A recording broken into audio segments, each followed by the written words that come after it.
We must recognize that the internet has provided a dangerous avenue to radicalize disturbed minds and perform demented acts. We must shine light on the dark recesses of the internet and stop mass murders before they start. The internet, likewise, is used for human trafficking, illegal drug distribution, and so many other heinous crimes. The perils of the internet and social media cannot be ignored, and they will not be ignored. First, we must do a better job of identifying and acting on early warning signs. I am directing the Department of Justice to work in partnership with local, state, and federal agencies, as well as social media companies, to develop tools that can detect mass shooters before they strike. All right, so a couple things to say about this. What they're trying to do is they're trying to sneak in this internet kill switch. Okay? They're trying to blame this on the internet. Hence the term fake news. It was actually a term created for us to be used in this later date. Okay, the internet is what's waking people up, and that's why they're trying to blame this on the internet. They're trying to sneak it through to where you can still call him a good president if you support him, yet you don't see that they're all still on the same side at the end of the day. The term fake news is actually meant to apply to us. The truthers, watch, they're going to start calling what we're talking about and questioning, they're going to start calling us fake news. That's why the term was created. It wasn't for the media. They're going to start using it on us now to dismiss us.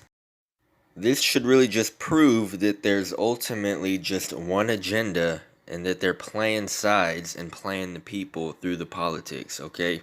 Ultimately, they're still trying to silence us. If you look at Bill Cooper's book, Behold a Pale Horse, all this has already been laid out. This is all a CIA operation to disarm America. It's all very strategized and coordinated. Fourth, we must make sure that those judged to pose a grave risk to public safety do not have access to firearms, and that if they do, those firearms can be taken through rapid due process. Government encouraged the manufacture and importation of military firearms for the criminals to use. This is intended to foster a feeling of insecurity, which would lead the American people to voluntarily disarm themselves by passing laws against firearms, using drugs and hypnosis on mental patients in a process called Orion. The CIA inculcated the desire in these people to open fire on schoolyards and thus inflame the anti-gun lobby.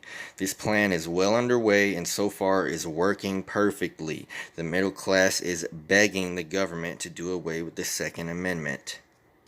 Today, I'm also directing the Department of Justice to propose legislation ensuring that those who commit hate crimes and mass murders face the death penalty, and that this capital punishment be delivered quickly, decisively, and without years of needless delay. Really, all these domestic terrorist incidents, these shootings, they're all staged. It's through Mkultra. They target the mentally ill people, right? And once they start showing certain signs, they will actually begin a coordinated, targeted operation to try and get this person to basically break and go out and shoot someplace up, okay? Because then it furthers the narrative, it furthers the agenda to take guns away from people. All these shooters always talk about hearing voices in their heads, okay? And anytime they want to talk about gun control, it's very simple. If one single person was armed during any of these shootings, okay, if just one person had a concealed carry, bam, instantly, that's a mass shooting prevented. But instead, we have to call up people with guns, right? the police, wait for them to respond, and who knows how many people are going to be dying in that time. Okay, so it's actually statistically proven areas where people are more armed are safer, and the areas that have more gun control are far more dangerous. Okay, Chicago has the most strict gun laws in the nation, and they are the murder capital, homicide by firearm. Yet they have the strongest gun laws. It's really common sense. This is a fake debate, and people just need to answer it with facts. Every mass shooting, the shooters go to places like schools and gun-free zones where they know people aren't going to be armed to stop them. If people were armed, they'd be safer. Okay, criminals aren't going to abide by the law. They're not going to follow gun control measures. Gun control laws are really just gun control for law-abiding citizens who aren't going to break the law. But criminals who want to kill people are always going to find a way to kill people. It's a one big game to disarm the good, law-abiding citizens of America so that we are hopeless. More people are killed by hammers and clubs and baseball bats every year than by rifles. 2017 FBI crime statistics. So guns aren't the enemy. Home Depot is, people. You get me? Is the CIA an army of individuals who have a license to kill? It's like Murder Incorporated, right? Oh, are you kidding? The CIA makes the mafia look like a Sunday school class. I mean, this is the problem with what's actually happening in Afghanistan. Look, the CIA has done in this country, what they've done to us is unbelievable. Look at the terrorist acts that have occurred. The CIA behind most, if not all of them. Just question everything with these shootings. I don't even like to get into this stuff because it is not a real debate. But Obama legalized the use of propaganda against the American people in 2015. In 2012, Obama modernizes the Smith-Mundt Act of 1948 and thereby legalizes domestic propaganda, allowing the U.S. government to pass off staged drills as real in the mainstream media. Okay, after that, almost overnight, mass shootings skyrocketed. So I'm not saying none of this is fake. I'm not saying nobody died because, now they're wanting to ban people completely off of the internet, off of YouTube, for saying mass shootings aren't real. And if you listen to what else Trump said in that speech, he wants to apply the death penalty for hate speech. Do you know the implications of that? They can now, and they're already labeling people like us who question this stuff, quote unquote truthers. They're already labeling us hateful bigots, and we're promoting and spreading hate speech for questioning things, questioning the truth. Trump wants to have people put to death for hate speech and hate crimes, okay? Do you see where this is going? They're going to start labeling us as the ones committing hate crimes,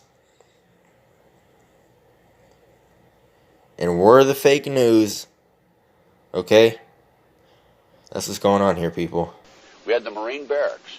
We had our embassy in Kenya. We had Pan Am 103. We had the USS Cole. We had Oklahoma City. We had the World Trade Center in 1993.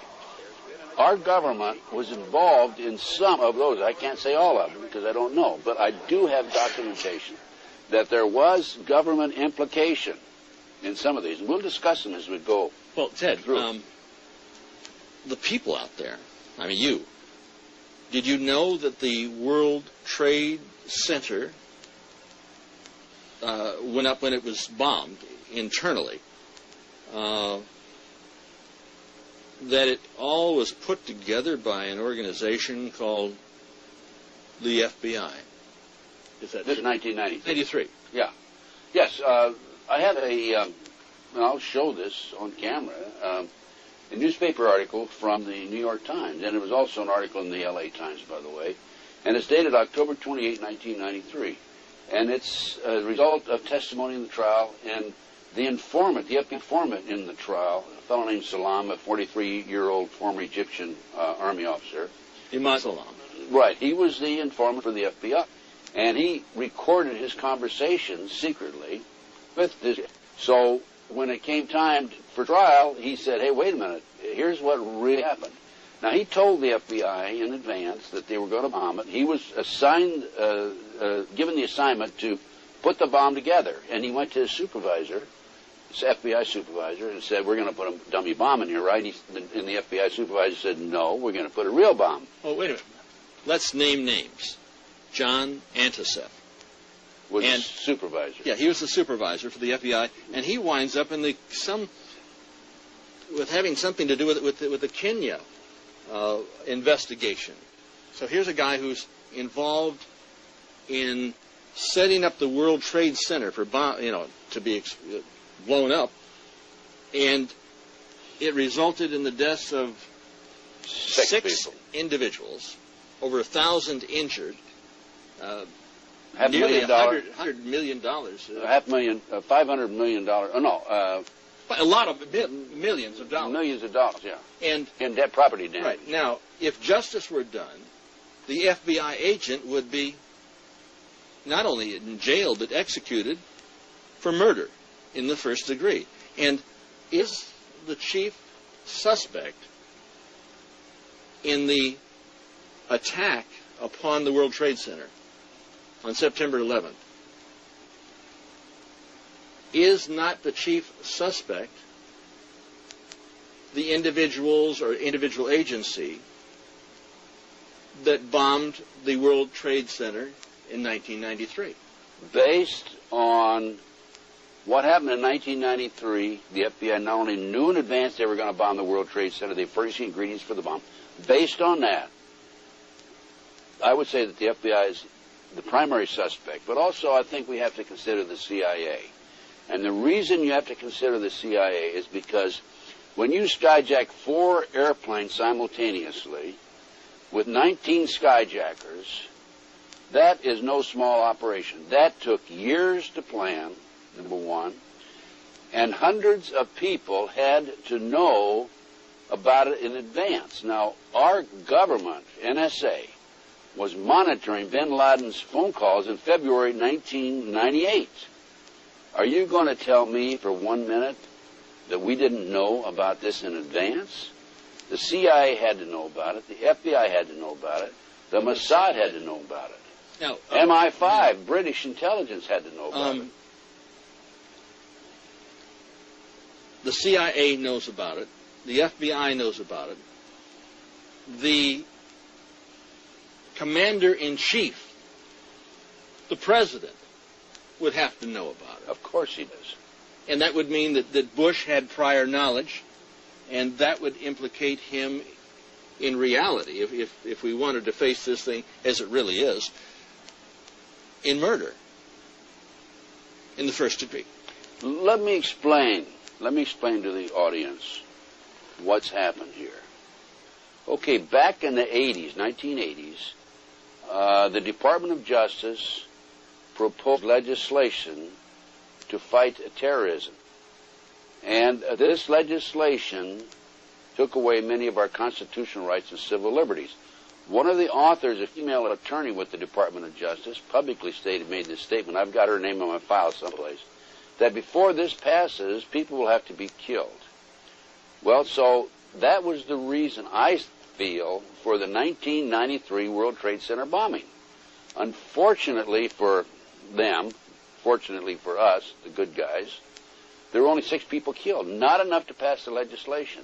So what happened is 3 years later, no, 93, 2 years later, April 19, 1995, down comes Oklahoma City Murrah building, 168 people killed.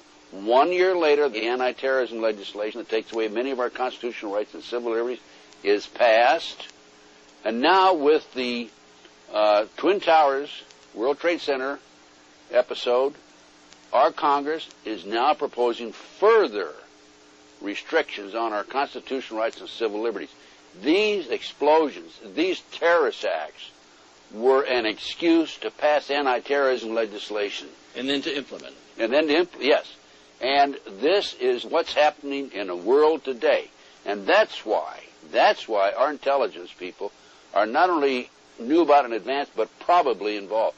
There's no question. You cannot possibly have an operation of this magnitude without our people knowing about it. Now, our government, the FBI... When you say our government, and I got to challenge it. This isn't our government. Well, it's the banksters' government, because they control both political parties. The government knows the what, where, why, and when, and how.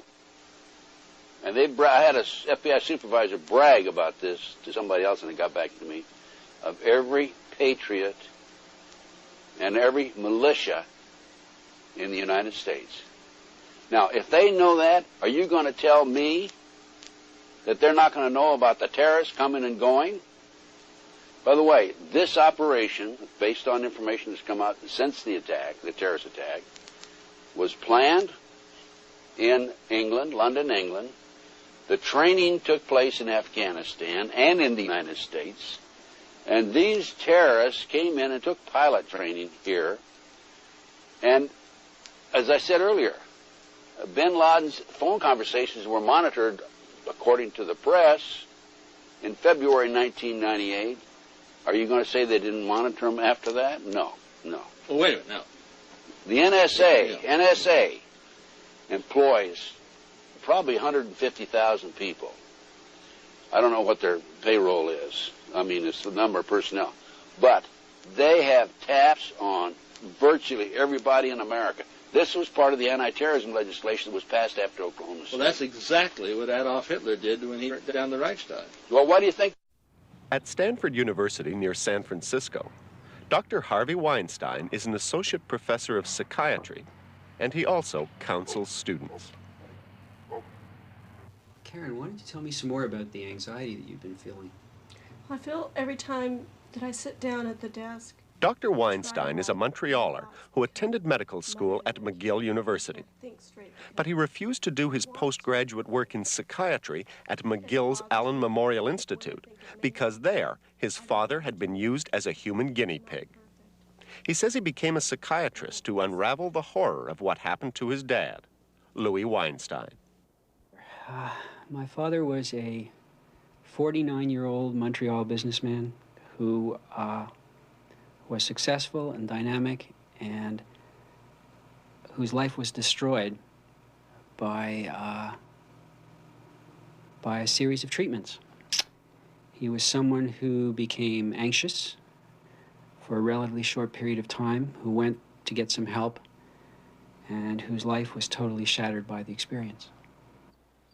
His father was one of the more than 50 patients treated here at the Allen Memorial Institute under a secret program designed to develop brainwashing techniques. The Allen has an international reputation as a renowned psychiatric institution. But in the late 50s, the patients knew nothing of a cascade of mind control experiments underway, including sensory deprivation and worse. He went in one winter evening and was put to sleep for approximately 2 months. He was given shock treatments of various kinds, gradually building intensity to an intensity and a frequency that was not certainly the routine or standard of the time. Electroshock is a standard but controversial treatment for extreme depression. However, at the Allen, the shocks were administered not 2 or 3 times a week, but 3 or 4 times a day for weeks on end. Patients were reduced to vegetables. It was called depatterning. And on top of that, the patients were given dangerous experimental drugs. He was given a whole slew of drugs, including amphetamines, likely PCP, insulin comas, barbiturates of all kinds, LSD. He was then forced to listen to recorded messages. It was called psychic driving, Once the patients were drugged and shocked to break down their minds, they were bombarded with taped messages for up to 16 hours a day. This is how one patient remembers it.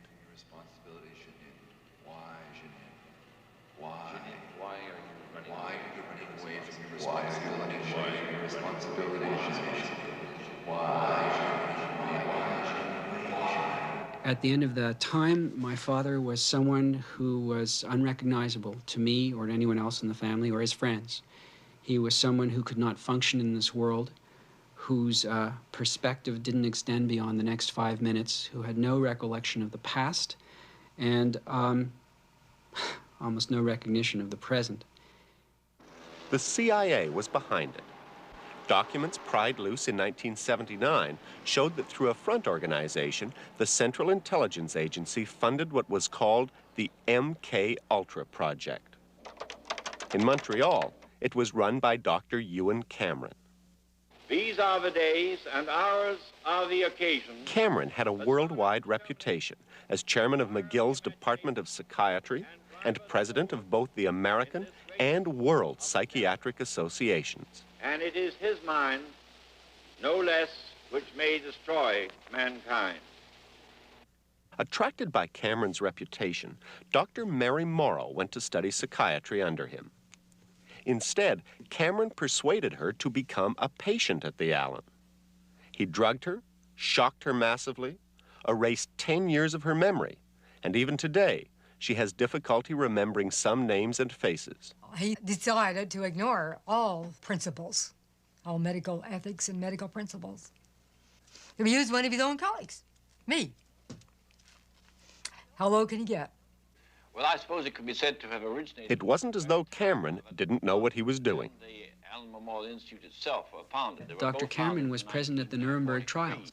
So I find that for someone who in 1945, 1946 was involved in evaluating and considering what the Nazis had done to helpless people in concentration camps, was 5 or 6 years later invading people's brains.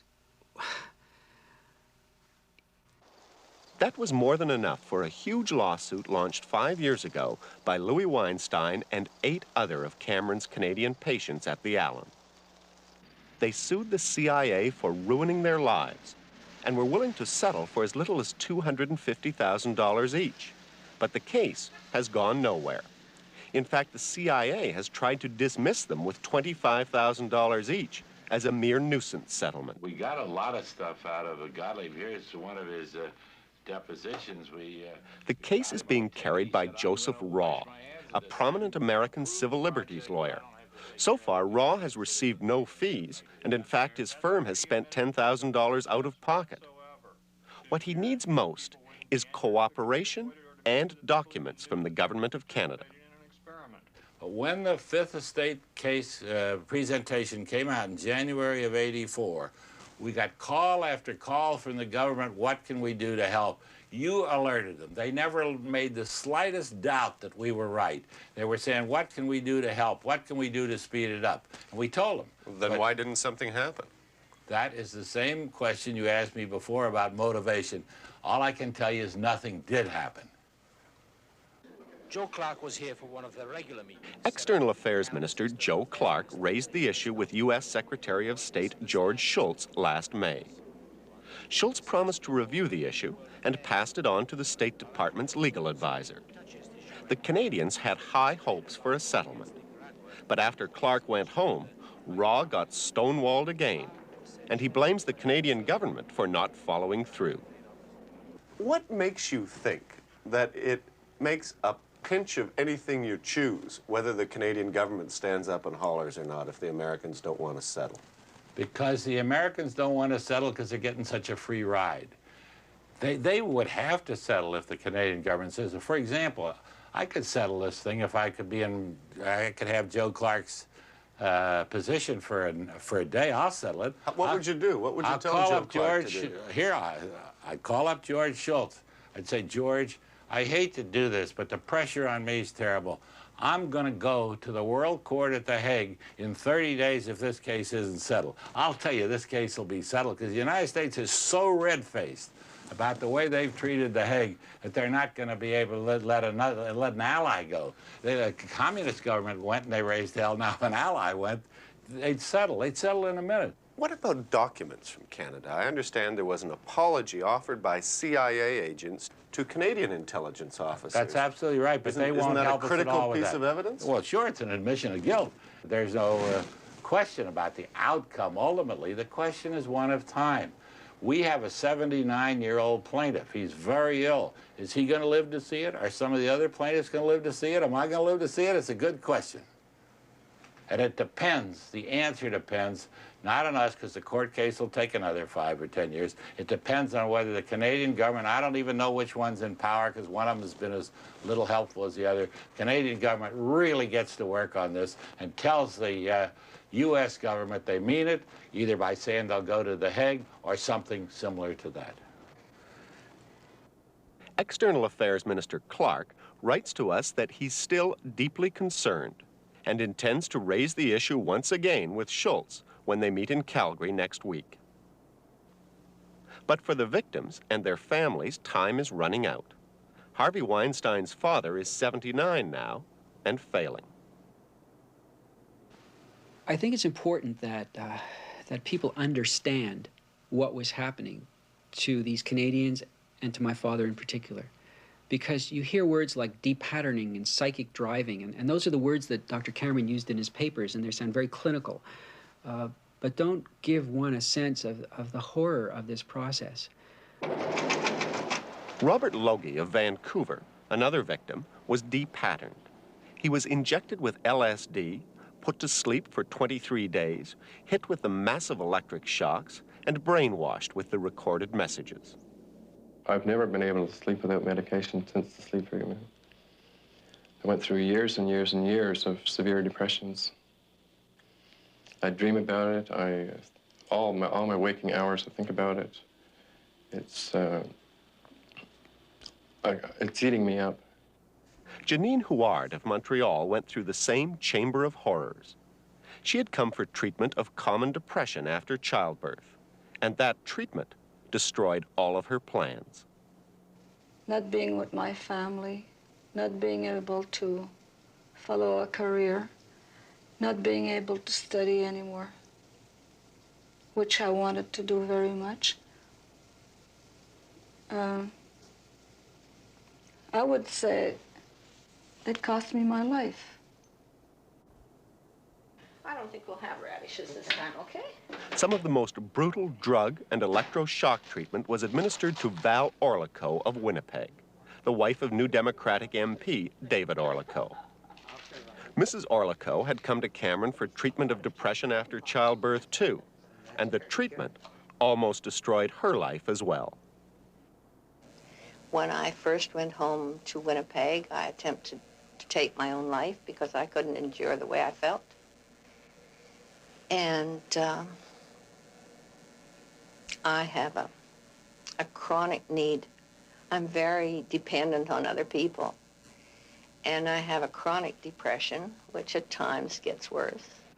You can be damn sure that if this had happened in Canada to the wife of an American senator or congressman, the American public would be riled as unbelievable. And there would be pressure on Canada that would be very substantial. Where's my country? Where's my country in this? I don't know.